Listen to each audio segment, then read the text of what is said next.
هنعمل مع بعض النهاردة أكلة من الأكلات المصرية اللي فعلا يمكن الكل نسيها. هي الشلولو. دي أكلة صعيدي بتتعمل دايما كده في الصيف بالملوخية الناشفة. أكلة سهلة قوي وبسيطة ومش محتاجة مكونات ومش محتاجة وقت، وخفيفة كده في الصيف. أكلة حلوة قوي.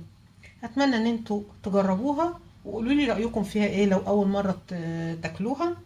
ويلا بقى نشوف مكوناتها عبارة عن ايه.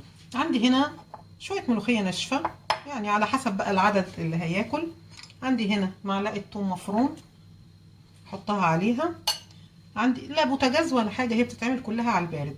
عندي هنا ليمونة كبيرة او ليمونتين لو كانوا صغيرين.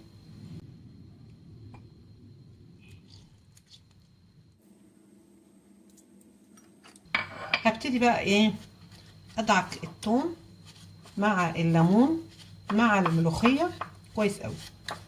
يعني انت ممكن تدعكيهم بايدك، زمان كانوا بيعملوه بايديهم بصراحة.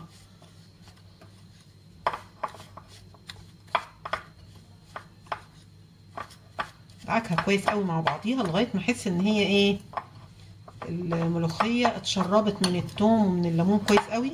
ريحتها كده بقت جميلة، طلعت ريحة الليمون مع التوم مع الملوخية الناشفة بقت جميلة قوي. مكوناتها زي ما احنا شايفين بسيطة جدا.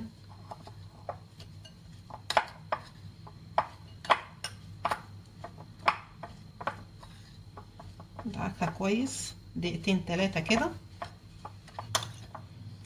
بتحسي بقى كده ان هي ابتدت تطرى معاكي، ابتدي احط لها ايه، المية على حسب ما بتحبي قوامها بقى، تقيل خفيف، دي حاجة ترجع للذوق الشخصي. دي مية ملح حنفية. وبعد كده ابتدي اظبط الملح بتاعها. هي التومة اللي انا عاملاها دي فيها ملح، فابتدي اظبط الملح.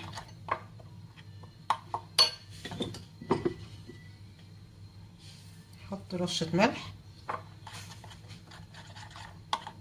حاسة كده قوامها لا لسه تقيل.